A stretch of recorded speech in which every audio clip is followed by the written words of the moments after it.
All right, welcome everyone to Circle Sauk Prairie Big View Night. My name is John Ramthen, and I will be emceeing and doing the video stream tonight. We have an awesome lineup. We're going to be talking about cliff effect in our community and just learning about what that is.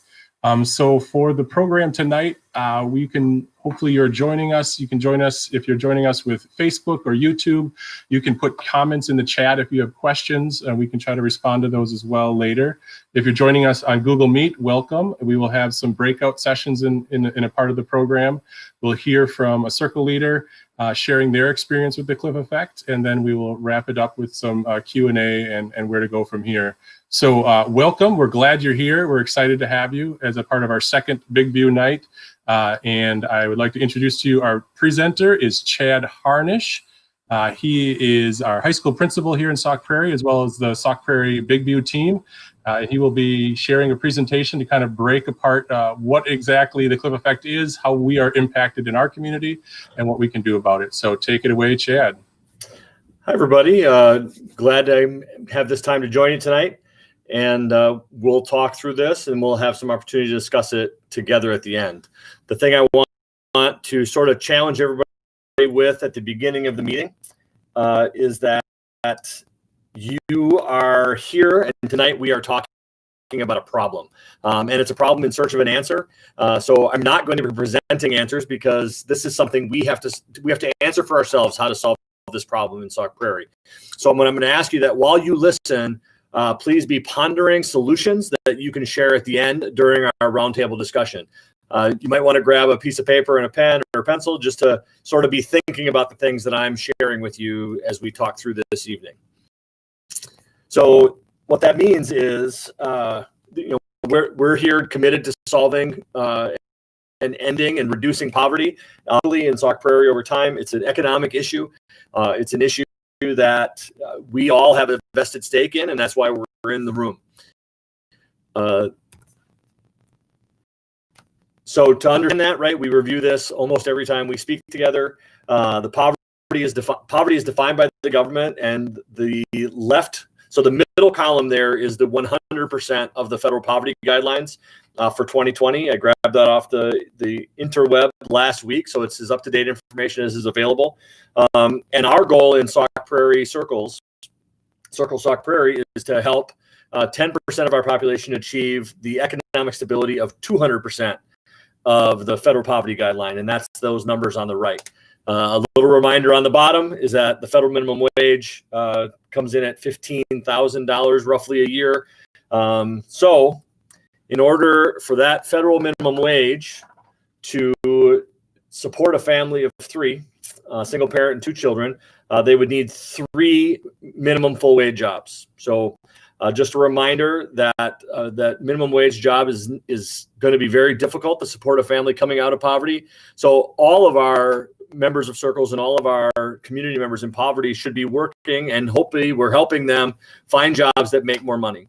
But that's not something that people can do on their own. Typically, research would indicate, right, 42% of Americans raised in the lowest fifth of incomes stay there as adults. I took that from a New York Times article again last week. So government supports have been around for many years to assist in meeting the needs of people in poverty. So some of those key anti-poverty programs have been established over many decades. They were originally designed to assist families that had very little or no earnings, and single mothers, elderly, people with disabilities who are not expected to work. In the 90s, in the late 80s and early 90s, then there became a push to tie employment to those benefits in a way that hadn't existed before. And then as wages increased, as someone who's working and is being successful working and gets promoted or gets an income increase, a raise, there are effects that trigger in where those benefits are reduced. And in many cases, it's a pretty radical change that a very small increase in wages can lead to a very steep decrease in benefits.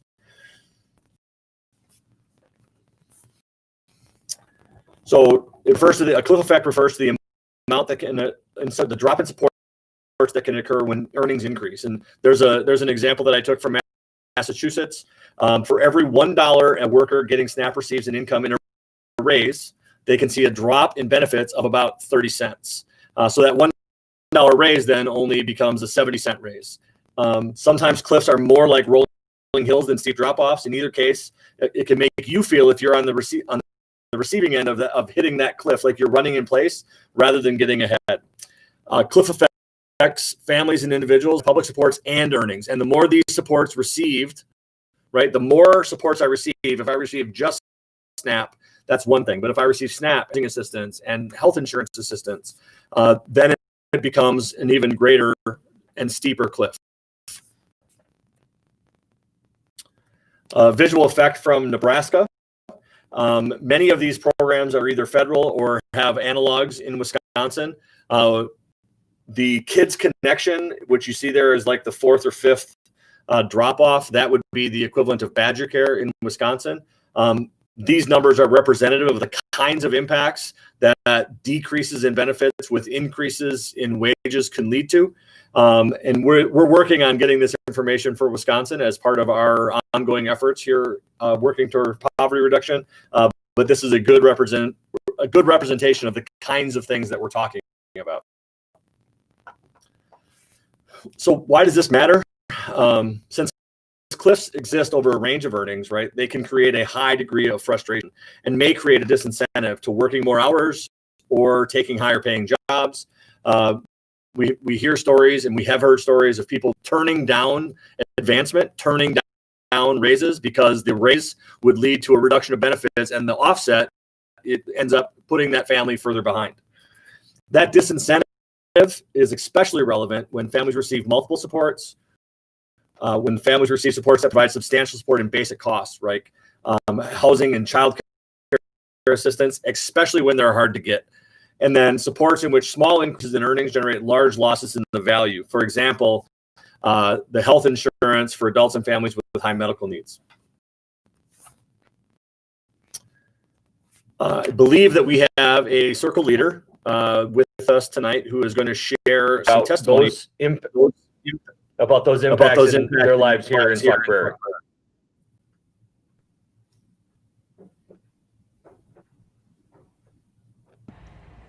Hi. Yes. Yes. 1 second, Shantae. Okay. I had to figure out how to unmute it.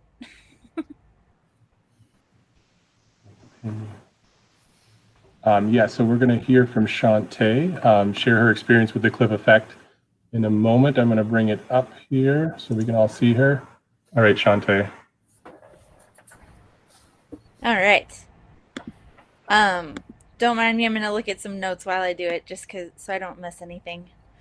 My name is Shantae, and I am one of the circle leaders.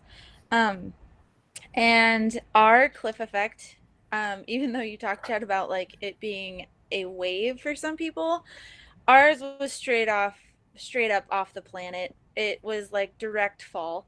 So my job was a bus driver, and then there was a period of time in the winter, of course, that the schools aren't running. And so that led into my husband having knee surgery, and we went from having one income to 2 incomes, which was awesome because on one income we had medical and food share. Those continued. And then when we had 2 incomes, all 3 were covered. So there was childcare, medical, and food share. And then after the shutdown, I didn't have a job anymore.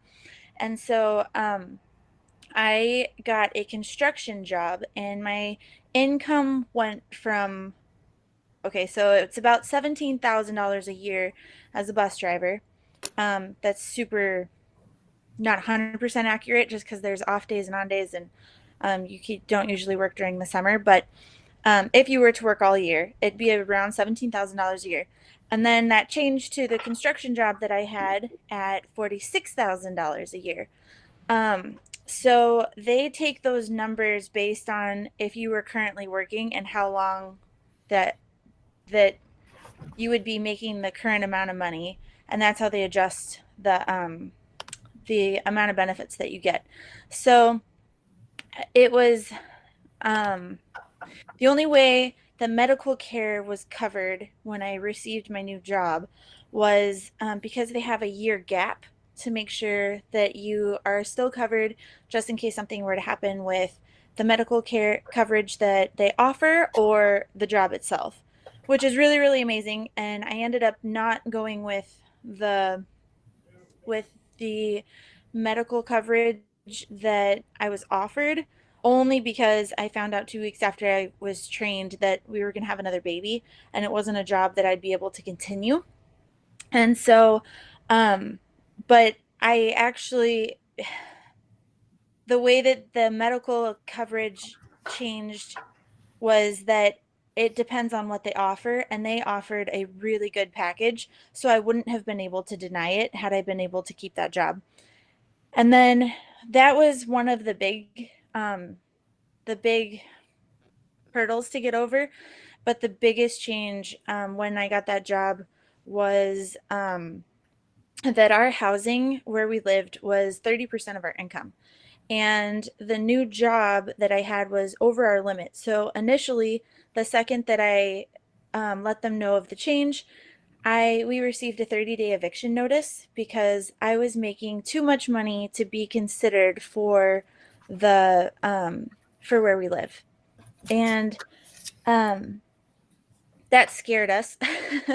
But we found out that it was the amount that we were paying for childcare because they had to go more full-time into childcare.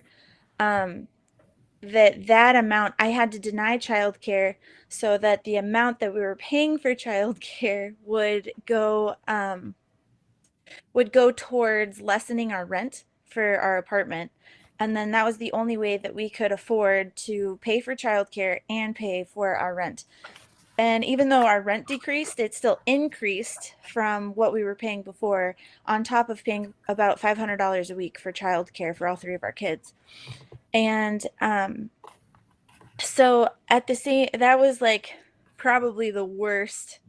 And it put us financially into the tightest spot that we had ever been in. And honestly, like at first, it just made me feel dumb for accepting a better job. And then, and at the same, our food share went from being like at a pretty generous amount.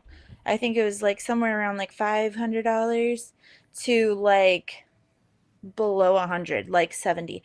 And we're working with a family of 5. We have 3 kids. And then yeah, so when I got pregnant and I was still working at the job and trying to figure out like what I was going to do after that, there was a lot more that I realized that I needed to like take into consideration. Like, was it worth it to switch to a job that would make less in order to receive more benefits to make it through the period of having the baby? Or was it something that I was just going to need to take a short like leave and then go back to in order to financially stay on top of things? And honestly, it's exactly what was just said, that it didn't make any sense to like not be here for my family and pay somebody else to take care of all of our kids than it would be to accept more benefits and be able to go back to driving the school bus, which is a job I love anyway. But and have a shorter period of time away, but still make less money than what I was making over the summer. And it's definitely put a more of a conversation between my husband and I into what we can do in the future and how to make it possible, and then how much it's going to cost in order for us to like just to move out of receiving benefits, because it's hard to budget. And yeah, and so the thing that surprised me the most was having to go back to using like the food pantry on top of like budgeting for grocery shopping when I had a job that would have made more sense, that we would have been able to afford our own groceries. And yeah, so it's if I didn't cover anything, you're more than welcome to ask me a question, but I think that that's pretty much in a nutshell my experience with the cliff effect. Shantae, thank you so much for sharing that with us. Clearly, it's a complicated and overwhelming thing, a lot of decision making and things like that. So we thank you for sharing your experience with us.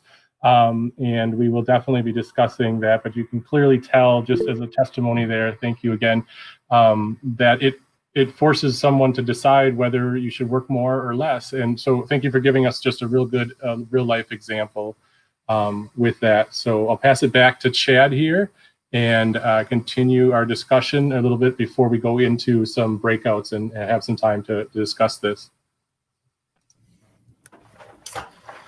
Thanks again, Shantae. I think what the Circles USA would tell us is that the cliff effect is the greatest systemic barrier for hardworking families to move out of poverty. Forced to turn down job promotions and pay raises in order to keep the assistance that is needed to provide adequately for their families. So the question for us is, this is a broken bridge. It's not only a broken bridge, but it was never really designed to gradually lift families and individuals out of poverty because of that constant wave effect or a precipitous drop, as Shantae experienced. So I think the question for us is individually, locally, as a community, and then as a state, how do we start to address this issue? How do we create a different benefit system that has a more gradual release of support as opposed to constant ups and downs? So that's our charge for moving into a discussion group. We have a series of questions for you to guide your discussion. So we're going to break up in discussion groups. That's going to happen, I think, in the Google Meet, but also in the room. And this set of questions will stay, hopefully, on the board. If not, we'll try that too. I'll drop them in the chat box in individual breakout sessions. But this is not designed to be a comprehensive set of questions. You don't have to tackle every single one. Find one that resonates with you and talk about it with the people in your breakout group.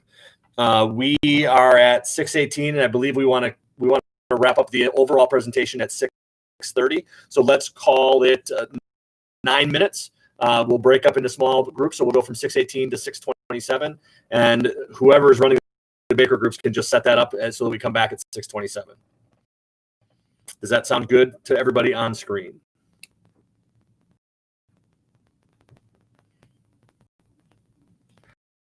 Okay. Here we go. We're going to breakout groups.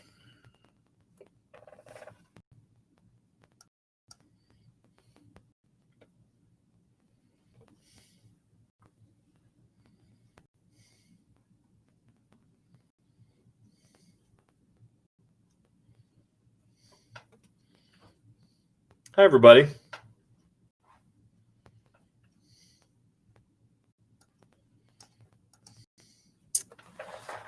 Do you need the questions, or did they didn't stay on your screen when we went to breakout groups, did we?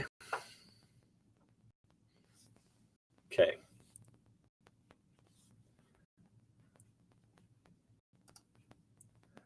I think I can get them. If you just be patient with me.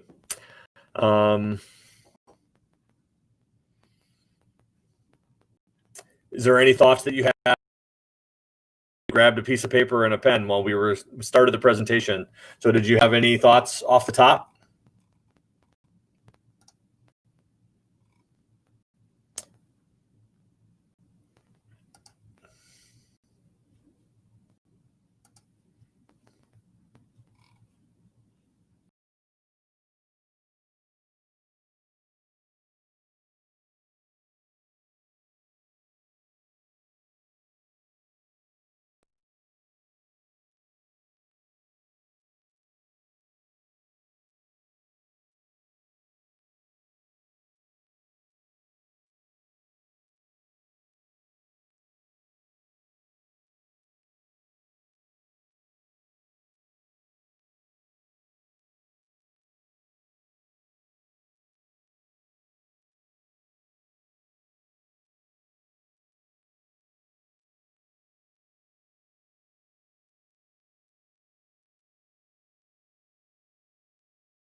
and navigate the cliff effect?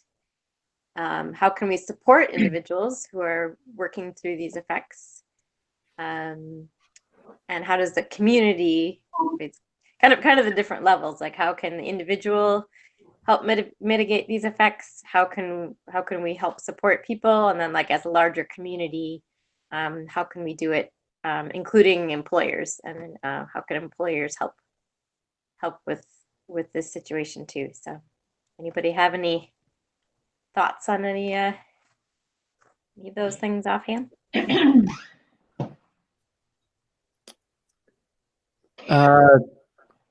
Well, one of the things I was thinking of is that I think it is crucial to work with employers that are paying certain, positions that are in that minimum wage up to $20 an hour, that they are aware of it. Because I work for a cheese manufacturing company, and we have like 140 employees, and we have probably 70% of the employees are in that range.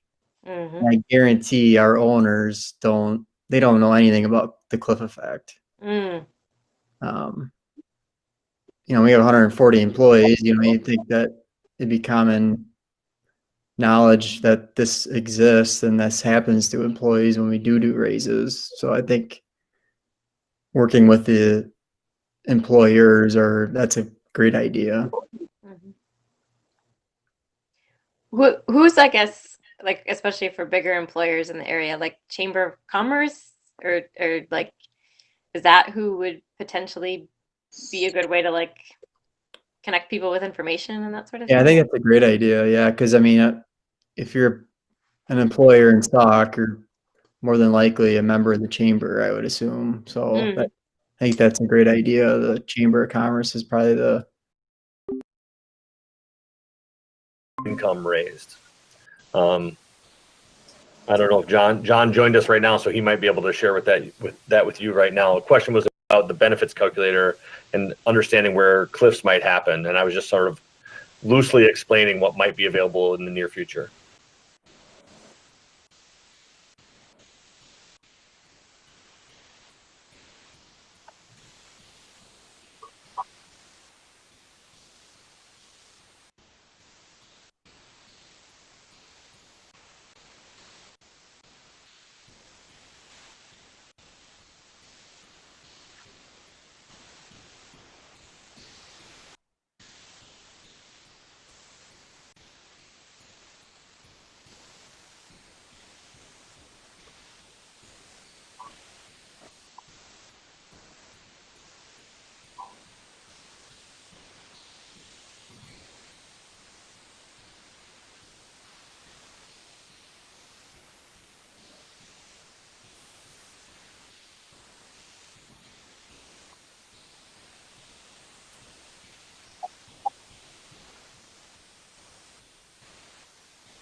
How close is that calculator to being ready for us to use? Awesome. That's great.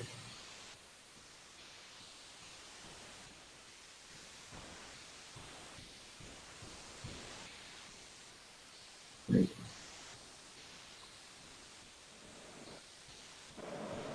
Awesome. Other thoughts? How do other circle groups handle cliff effects? I mean, besides, lobbying to your representatives and from 30 days to 90 days. Or, if there was a gradual, instead of we're cutting you off at 30 days, at 60 days, we're going to raise it this much. At 120 days, we'll raise it at this much. And 180 days, then you need to make other arrangements. So that just because you're making that money doesn't mean it's going to be consistent. Yeah, well, No, and not things only happen. that, but you don't have a chance to save up for a deposit on a new Right. place. Right. So Or it's not cost like, of moving. Yeah. and so it's not like you like have a stockpile on your first paycheck, and then you're having to like pay for the stuff that you're losing in benefits too. Right. And I wonder if part of the quick eviction is just the lack of inventory. I guess I've heard a lot that we don't have much affordable housing available in the area. Always a waiting list. Yeah. Yeah. So then it's hard too if you get kicked out, even if it's just short term, then you're on a waiting list again. Then all of a sudden it's another, 5-6 months before you can even get in somewhere. And that's only after someone else gets evicted. And it's not a great cycle. I don't think the landlords care where their money comes from. They don't care if it's coming from the state or the county or the person who's living there, as long as you're getting paid, they're fine. So I think it would probably be more of a state thing or a county thing, whoever's funding that subsidized housing. Oh, sorry. Well, there's another, the family size has been a really big issue too, because I have a friend who's a single mom with a kid, and she can't make a certain amount of money in order to stay in her apartment either. And so it doesn't give her a chance to save. It doesn't give her a chance to pay for childcare. And so I wish it was designed in a way that could help us out of using it rather than discouraging us from making positive changes. Yeah. Right. More work to be done. More work to be done.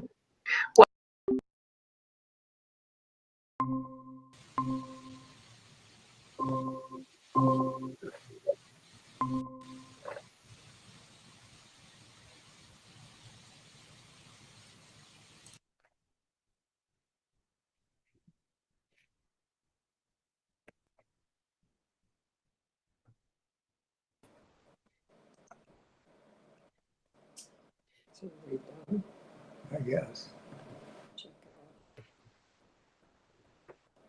We are. Am I on, John? Okay. We are nearing the end of our time together tonight. I don't know if there's anybody who has the desire to share any of the ideas that they shared in their small groups just before we end our time together tonight. So are there any takeaways that small groups had that are like, oh, this was a great idea, I'm excited to talk about it? John, did you already tell everybody about that cliff effect calculator thing?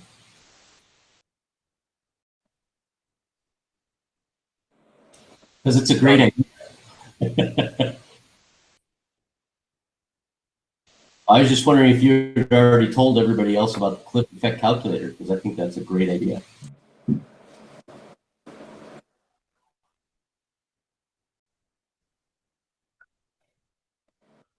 Calculator is, just make sure my audio is on in all places, sorry. The cliff effect calculator is a tool that we are working with Leap Fund, who's an organization who are forming this tool that we should be able to work one-on-one with someone, and we can enter in their information of income and their current situation of income and benefits and expenses, and then it will give you a net result of net income, and then there's a little slide rule that you can change if your hours go up or your salary goes up or your and what will it do for the net result. So when you slide it, it's pinned to our zip code and our local benefits, of course, and then you can see in just real time playing, if I got a raise or I added an extra couple of hours, what would it do? Where would my benefits would go down, my income would go up, what would be the net result? And then you could find where the cliffs happen and where you would get out of the cliffs. And then be able to use that as a tool for an individual who is working themselves through, but also hopefully to teach our individuals to become advocates for themselves and to their employers, where the employers help to be more creative or thoughtful on when to provide raises or timing and planning, and maybe even furlough some dollars in order they can, so that everyone can capitalize on that. The cool thing is the tool is all but ready to launch locally here. So we just got trained to the staff last couple of weeks, and we'll be able, they're just tweaking a few of our zip code points, and it should be ready to go live next week as a tool 6-8 will be able to use with folks in circles, but also just any folks that are living in our community that we can work on. So that's a cool thing that tool is coming down the line.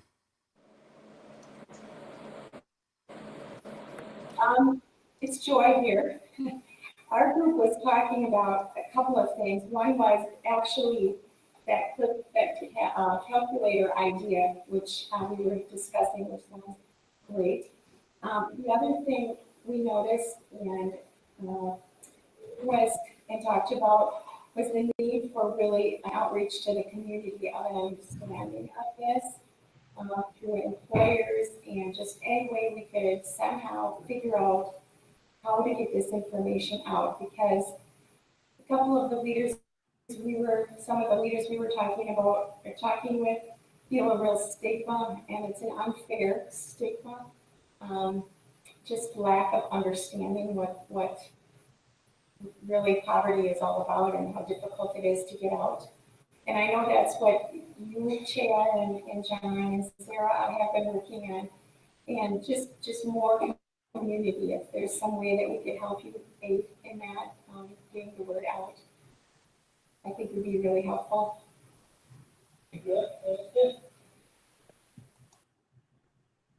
Thank you, Joy. One more big takeaway if someone has one.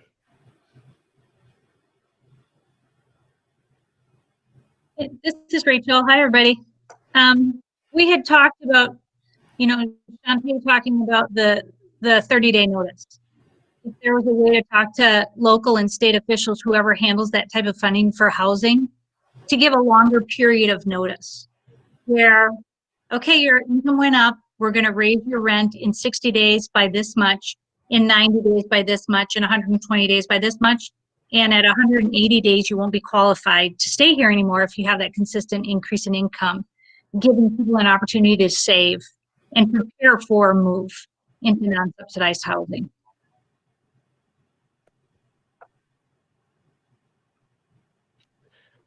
All right, thanks everybody for your participation tonight and your interest in this element of helping to reduce poverty locally. I'm going to turn it back over to John or Sarah as we close out for the night. Yes, thank you, Chad, and everyone for your discussion, and hopefully you took notes. If you have other thoughts, please share them with one of the leaders with your team, or email us or contact us some way too. But we hope that this discussion doesn't end here tonight, but this obviously will go on, and it won't be solved overnight either. But when we put our heads together, and who do we talk to? Let's talk to the chamber, let's talk to different businesses, let's talk to the villages, and get the word out that there is this idea that we want to make lasting change in our community, and we want to make sustainable change. And we have real experts who are living in poverty right here at Circles, who are living it, daily, and we can learn from them. So again, these big views will continue to happen.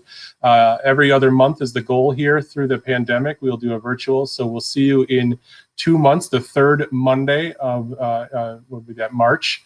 We'll be back here. So watch Facebook or our YouTube channel for that. Another thing you can do is just share this. Tonight's was recorded. And so it'll be on our website, on YouTube, and on Facebook. You can share it, the link to the video, to anyone. Send an email to a group, your coworkers, and to tell them to watch this 30-minute video and to get involved. It would be a good way to do that. So again, we thank you for a great night. If I could have the Circle leaders and allies stay on Google Meet when we end the live show, we'll just have a little announcements for the Circle leaders and allies too, so don't jump off right away. But with that, you all have a great night, and we will see you again in March. Take care.